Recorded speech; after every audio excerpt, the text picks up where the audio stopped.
Começa agora um novo episódio do América Dividida, sempre com a análise do historiador Bruno Cardoso Reis, a partir dos Estados Unidos. Bem-vindo, Bruno. Olá, obrigado. Bruno, hoje começamos pelas sondagens mais recentes. Os democratas mantêm vantagem, mas Trump ganha popularidade. Por isso pergunto se Kamala Harris precisa estar mais preocupada. Quer dizer, a questão é que temos sondagens para todos os gostos. Pois é verdade. Portanto, mesmo naquelas que importam mais, que são as sondagens nos Estados que vão decidir a eleição, e sobre isso há bastante consenso, há uma enorme divisão em múltiplos aspectos na América, mas sobre isso há realmente bastante consenso. Se quisermos o único dado seguro desde o início, enfim, da nova fase da campanha, com a desistência de Biden e depois o aparecimento de Kamala Harris, é que ela tem melhores resultados do que Biden, portanto conseguiu voltar a tornar a campanha competitiva, e que a campanha se vai decidir, ou melhor, a eleição se vai decidir em 7 estados, que é aliás onde praticamente os candidatos passam os dias nas últimas semanas e vão passar nas próximas 2 até à eleição, ou seja, o Wisconsin, o Michigan, a Norte, a Pensilvânia, depois o Nevada, a Carolina do Norte, o Arizona e a Geórgia. Portanto, são estes 7 estados que vão decidir a eleição. Aí, realmente, por exemplo, uma sondagem recente dava Trump com vantagem mais clara ou reforçada em 3 deles, na Carolina do Norte, no Arizona e na Geórgia, entre 1% e 2%, e depois a Kamala Harris a perder essa vantagem e, portanto, empatada no Wisconsin e na Pensilvânia, e depois com uma ligeira vantagem no Michigan e no Nevada. Enfim, se isso fosse assim, realmente ela teria muitas razões para se preocupar, mas, por exemplo, se formos olhar para o Washington Post, a sua média das sondagens destes estados já dá um resultado completamente diferente. Dá até a Kamala Harris com uma ligeira subida no Wisconsin e na Carolina do Norte, apesar daí o Trump continuar em vantagem, mas com margens muito curtas, e no fundo mantendo-se aquela vantagem da Kamala Harris no Wisconsin e no Michigan, também na Pensilvânia, à volta dos 2%, e, portanto, não haver aqui claramente uma vantagem para Trump, até porque o estado mais populoso e mais importante aqui é a Pensilvânia. Portanto, eu diria, talvez aquilo que deva preocupar mais Kamala Harris são também números recentes de sondagens que mostram que ela realmente continua a perder votos, se compararmos com Biden, Clinton e com Obama, nos votantes negros, nos votantes afro-americanos, sobretudo entre os homens. Estamos a falar de uma diferença entre Obama, que andou à volta dos 90% de apoio entre os afro-americanos, Biden, que andou à volta dos 81%, Kamala Harris está nos 66%, é ainda menos do que Hillary Clinton. Pois é, uma diferença enorme, sim.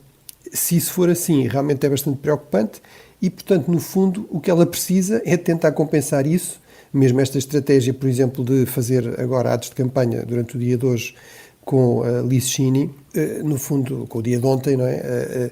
No fundo, corresponde a esta ideia de tentar ir buscar votantes mais moderados republicanos, que tradicionalmente não votariam nela, e também tentar mobilizar, sobretudo, as votantes mulheres, que tradicionalmente, aliás, diga-se, votam mais do que os homens, enfim, todo o resto sendo igual, e, portanto, no fundo, confiar que alguns destes votantes que estão a transferir as suas preferências tradicionais pelo Partido Democrático por Trump acabarão por não ir votar e que, no fundo, as mulheres são um voto mais fiável, vamos dizer assim, e que, portanto, que isso acabará por ser decisivo depois na altura de contar os votos. Entretanto, desde a visita de Donald Trump ao McDonald's, que temos ouvido falar numa espécie de McDonald's Gate. Bruno, conta-nos tudo. Sim, quer dizer, isso terá sido talvez dos atos mais normais de Donald Trump já há bastantes semanas, portanto enfim, obviamente é um bocadinho um campaign stunt, não é? Portanto é uma performance, mas é algo que os candidatos todos fazem há décadas e décadas, se não há mais. Portanto, no fundo, esta ideia, no fundo, de desempenhar aqui uma tarefa que as pessoas, vamos dizer assim, entre aspas, normais também desempenham e tal. Portanto, mostrar empatia com o trabalhador comum, etc. E, portanto, aí Trump não se saiu particularmente mal, agora não conseguiu resistir à sua postura habitual, que é, digamos, de ataque constante, um estilo extremamente agressivo, e, portanto, aproveitou isso para pôr em questão que a Kamala Harris tivesse realmente trabalhado como jovem, porque esse é um trabalho típico de muitos jovens americanos, ainda com menos de 18 anos, portanto, fazer um trabalho em part-time, porque isso é legal, em part-time, neste tipo de cadeias de fast food, para ganhar algum dinheiro extra, e, portanto, a Kamala Harris terá feito isso nos anos 80, Enfim, não sei se fez, se não fez, obviamente, é criticável, não se pode, enfim, não se pode abrilhantar aqui o currículo para efeitos eleitorais, mas dizer, como diz Donald Trump, em que a grande prova disso é que ela não inclui isso em alguns currículos profissionais, quer dizer, é evidente que se está a concorrer para a Procuradora-Geral da Califórnia, não sei se isso é exatamente o mais relevante, ou enfim, para outro cargo jurídico qualquer. Portanto, à partida, acho que talvez o caso esteja ligeiramente exagerado do lado de Donald Trump, mas claramente é o tipo de campanha que ele gosta também de fazer e que ele acha que resulta com a sua base e pelo menos com uma parte importante do eleitorado americano, aparentemente resulta. Ainda o tema da desinformação, Bruno, é uma palavra apenas usada por quem a faz ou será que existe mesmo e houve um exemplo recente com o candidato a vice-presidente, o democrata Tim Walz? Bem, isso, no fundo, é algo que o Elon Musk, o dono do Twitter, agora chamado X, veio dizer, não é? No fundo, que quem fala de desinformação geralmente está a fazer desinformação, portanto, dando a entender que isso é um conceito que é só usado para efeitos de retórica política. Ora, na verdade, é um problema bastante sério e como referias, teve uma tradução concreta agora nestes últimos dias. Houve uma investigação do Washington Post. Aparentemente há um vídeo que tem sido partilhado milhões de vezes de alguém que utiliza o nome, portanto a identidade, se apropria da identidade de um aluno, se calhar não por acaso afro-americano, da escola de Tim Walz, e que depois utiliza isso para fazer alegações de abuso em relação ao candidato a vice-presidente. Ora, essa pessoa realmente existe, o Washington Post falou com ela, e, portanto, ele desmente tudo isso e diz que está a ter um impacto terrível também sobre ele, enfim, que se sente, no fundo, violentado na sua história de vida, não é? Na sua identidade.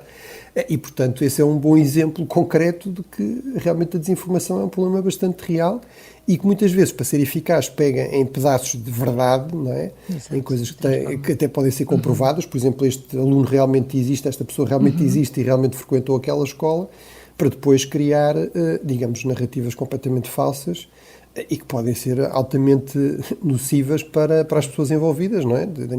Enfim, ter um impacto na sua reputação, que depois é muito difícil de desmentir completamente, porque essas histórias acabam por sempre ir circulando nas redes virtuais, etc. Também muito graças, já agora é importante sublinhar isso para terminar, muitas vezes esta desinformação não precisa de ser especialmente sofisticada, só precisa de ser ideologicamente conveniente. Ou seja, por exemplo, para explicar o impacto enorme que tem a desinformação russa em muitos países ocidentais, não é que ela seja especialmente brilhante ou sofisticada, que não entre em contradições evidentes, que não fosse fácil de detectar. É que realmente corresponde aos preconceitos, às preferências ideológicas das pessoas e, portanto, as pessoas preferem acreditar naquilo que, no fundo, ajuda a alimentar essas narrativas e essas preferências ideológicas do que verificar se é realmente verdade e evitar, no fundo, espalhar informações falsas, mas que são convenientes para o argumento que se quer defender. Bruno, vamos à curiosidade deste América Dividida. O Presidente tem de viver na Casa Branca? Porque houve presidentes que não o fizeram no passado. Exatamente, ou seja, não há nada na lei que obrigue a isso. Há uma lei, por exemplo, que estabelece o Distrito de Colômbia, portanto, o Distrito Federal, a zona onde está a cidade de Washington, como a capital dos Estados Unidos, e também foi, no fundo, nessa altura que se decidiu reservar um terreno e depois estabelecer um concurso para se construir aquilo que foi conhecido inicialmente como o Palácio do Presidente, ou o Palácio ou a Mansão do Executivo, mas depois rapidamente adquire este nome de Casa Branca. Há uma lenda que diz que isso tinha a ver com um facto real, que tem a ver com esses períodos em que o Presidente não ocupou a Casa Branca, que é entre 1814 e 1817, como resultado de uma guerra entre os britânicos e os americanos, não a Guerra da Independência, mas a Guerra de 1812, realmente Washington foi destruída, foi queimada, grande parte da cidade, de uma cidade que ainda estava a começar, e inclusive a própria Casa Branca também foi queimada pelas tropas britânicas e, portanto, teve de ser reconstruída, mas na verdade ela sempre foi pintada de branco.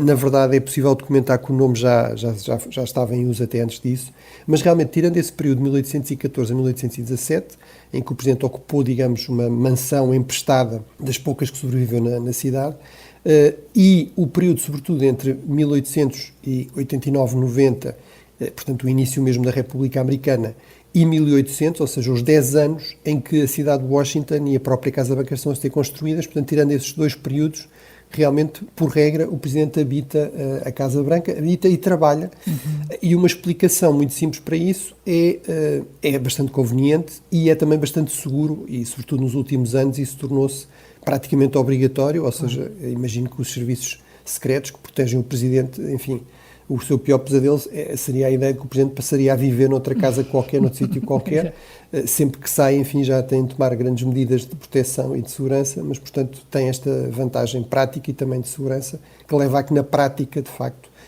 seja assim. E depois também há uma dimensão simbólica que também ajuda ou obriga.